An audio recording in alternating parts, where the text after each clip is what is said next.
Aujourd'hui dans cette vidéo, sélection des meilleures figurines rapport qualité-prix du mois de février. Mais est-ce qu'elles vont tenir leurs promesses une fois déballées? Voyons ça tout de suite.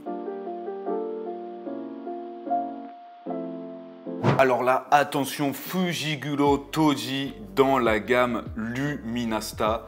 C'est tout simplement une pépite. Vraiment, en ce moment, Sega met le paquet dans leur gamme Luminasta, surtout avec les figurines Jujutsu Kaisen qui sont vraiment originales. Et là, franchement, j'ai pris une claque. Déjà, regardez-moi ce socle avec des débris de pierre qui s'élèvent derrière le personnage, des pierres sculptées, fissurées, même avec des effets d'usure et des dégradés noirs-marron. Certaines figurines n'ont même pas le droit à ce genre de détails dans une gamme de prix supérieure. Puis très honnêtement, Toji, j'ai rien à dire. La pose superbe, l'expression du visage incroyable. On a son esprit maudit autour de lui qui épouse parfaitement son corps. On voit ses muscles à travers son t-shirt moulant à l'extrême. La sculpture de ses muscles dans le dos est incroyable. Les ombres sur son esprit maudit avec des dégradés de couleurs, c'est parfait. C'est masterclass, voilà, il n'y a rien d'autre à dire. Les prochaines seront celles de Gojo Satoru et Sukuna qui sortent au mois d'août, mais on n'a pas de visuel pour le moment. Et je pense qu'elles vont envoyer du très très lourd. Kurokawa Izana dans la gamme Espresso Excite Motion de Tokyo Revenger. Alors cette gamme est toute nouvelle, elle est tirée de la gamme Espresso de Bandai qui est plutôt centrée sur des personnages féminins et d'isekai, je dirais. Et comme son nom l'indique, cette gamme met plus en avant le mouvement des personnages. Et je suis agréablement surpris. On va commencer par le positif. La pose, vous allez me dire forcément, puisque c'est le but de cette série, ultra dynamique, le visage bien sadique, bien propre, les écritures partout dans le dos. Franchement, rien à dire, je ne vais pas vous traduire parce que ça va prendre tout le temps de la vidéo. Les cheveux vraiment faits mèche par mèche avec chacune un effet de mouvement, ça fait pas gros paquet, c'est vraiment superbement bien réalisé. Par contre, au niveau de la peinture, on a quelques débordements, vous voyez, entre le rouge et le vert. C'est dommage parce qu'en plus, c'est devant, alors que les écritures dans le dos sont vraiment super clean et que les boucles d'oreilles, qui sont, elles, encore plus petites, sont aussi détaillées. Donc, en tout cas, dans la même gamme, il y avait une figurine de Sano Manjiro qui était sortie au mois de décembre. Et pour le mois de mars, eh bien, on aura celle du personnage principal de Solo Leveling. Impatient de voir ce que cette gamme va nous proposer dans le futur. On va suivre ça de très près. Naruto dans la gamme Narutop 99. Alors, excellent jeu de mots déjà pour commencer. Suite au classement de popularité des personnages de Naruto, les plus populaires auront le droit à leurs figurines issues d'illustrations récemment faites par Kishimoto Sensei lui-même. Alors le concept est original, mais la figurine franchement me laisse perplexe. La pose est cool, mais ça manque énormément de détails. Les démarcations de moulage sont super visibles, même si le visage est bien fait, les cheveux ne sont pas super détaillés, et ça manque d'ombre et de détails de sculpture pour ma part. C'est vraiment dommage, d'autant plus que c'est la première d'une longue série, puisqu'on a celle de Kakashi qui vient de sortir, Shizui pour mars, Sakura pour avril, Itachi pour mai et Minato pour le mois de juin. J'espère vraiment que la qualité va s'améliorer au fil du temps. Et tiens, sur cette illustration, quelle figurine est-ce que vous aimeriez voir? Gohan Super Saiyan 2 dans la gamme History Box, une gamme dédiée à Dragon Ball que vous avez l'habitude de voir sur la chaîne. Qu'est-ce que vous voulez que je vous dise? La figurine est juste parfaite. Sur chaque figurine de Gohan SSJ2, je disais c'est dommage qu'on n'ait pas les égratignures, les petites traces de sang, et là on a exactement la trace de sang sur le front comme dans l'animé. Socle encore une fois super original, avec la fumée qui se dégage de lui pour souligner vraiment l'aura qui émane de son corps. Les petits éclairs autour de lui en bleu transparent, attention ils sont un petit peu fragiles mais vraiment ils sont magnifiques. Franchement je la mets presque au même niveau que celle de Badak qui était jusqu'à maintenant ma préférée, mais attention puisqu'au mois de mars, on a Gohan potentiel éveillé et au mois d'avril, Majin Vegeta. Monkey D. Luffy dans la gamme DXF Wano, figurine très classique que j'avais envie de mettre parce qu'elle est sympa et surtout pour le prix, une des figurines les plus accessibles de Luffy. Le seul petit défaut que je peux lui trouver, c'est derrière la moulure vraiment trop visible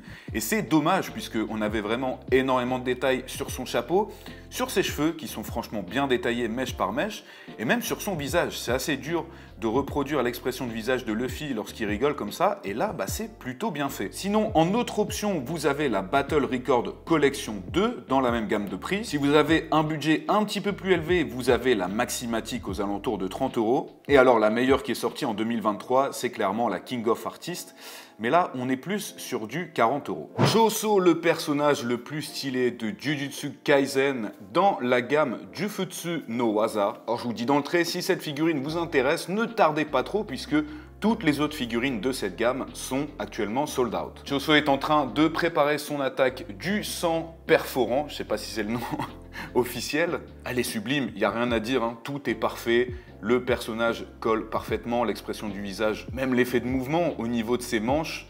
C'est dommage malheureusement qu'on n'ait pas le petit accessoire avec le sang. Mais si vous êtes un petit peu patient, le 16 février sort la Luminasta. C'est exactement la même figurine, un petit peu plus chère, mais qui a l'air quand même meilleure. Mais si vous n'êtes pas capable d'attendre, allez-y, foncez, celle-ci est très très bonne. Sangoku Super Saiyan dans la gamme Clearize, une gamme que vous commencez à connaître, qui se démarque par l'aspect transparent au niveau des cheveux, mais aussi en dégradé au niveau du bas du corps. Et je trouve que ça donne un effet vraiment stylé, surtout si vous exposez la figurine dans votre bibliothèque avec quelques lumières autour. Alors bon, pas grand chose à dire, Goku Super Saiyan, lorsqu'il se transforme pour la première fois contre Freezer, la figurine est parfaitement réussie. Même si j'ai l'impression qu'on a un effet un petit peu différent au niveau de la coupe de cheveux, beaucoup plus clair que ce qu'on a pu voir avant, notamment sur celle de Future Trunks. La figurine est peut-être un petit peu élevée niveau prix puisqu'elle vient de sortir. Donc moi je vous conseillerais plutôt celle de Gohan et de Trunks qui sont aux alentours de 15 € et d'attendre un petit peu que celle-ci baisse de prix, mais elle est vraiment magnifique. Kuroro Lucifer dans la gamme Vibration Star, c'est la 5e à sortir dans la collection Hunter x Hunter. Et on a eu du bon et du mauvais dans cette gamme. Je dirais pas que c'est l'une des meilleures, mais c'est en tout cas pas l'une des plus mauvaises. Et il faut saluer l'effort qui a été fait pour la mise en scène et la pose du personnage, avec son familier juste derrière lui, qui s'emboîte franchement parfaitement et qui n'a pas besoin de support, ça c'est important d'être signalé. Par contre, vous avez un socle assez visible, forcément pour soutenir le poids de la figurine. Même s'il est imposant, puisque la figurine est toute noire, ça se voit pas énormément. Petit point négatif, c'est qu'il n'y a rien d'écrit dans son livre. Mais très honnêtement, je pinaille, à part ça, il n'y a vraiment pas de défaut, tout est propre. Et je peux vous dire que j'attends déjà impatiemment le mois d'avril, puisqu'on aura le droit à la Vibration Star de Illumi et de Hisoka. Nezuko dans la gamme Glitter and Glamour. Alors Glitter and Glamour, c'est initialement une gamme qui est faite pour mettre en avant les femmes les plus jolies du Shonen Jump, et très souvent, on va pas se cacher, ça met en avant leur forme. Ici, ils ont choisi de prendre une Nezuko enfant, donc bon, je trouve que le thème de la figurine perd un petit peu en intérêt. Vous voyez un petit peu partout sur la figurine cet aspect brillant,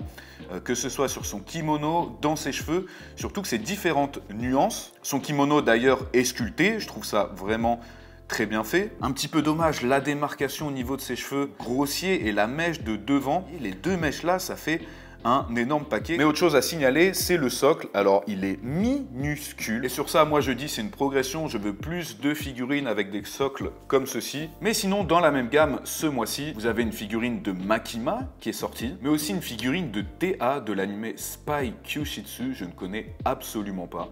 N'hésitez pas à nous dire dans les commentaires quelle est votre figurine favorite de ce mois de février. Bien sûr, tous les liens sont disponibles en description. N'hésitez pas non plus à aller voir nos autres vidéos si vous kiffez les animés, les mangas, les figurines et même les jeux de cartes. On se retrouve très vite, mais d'ici là, prenez soin de vous et surtout n'oubliez pas, keep collecting. Ciao.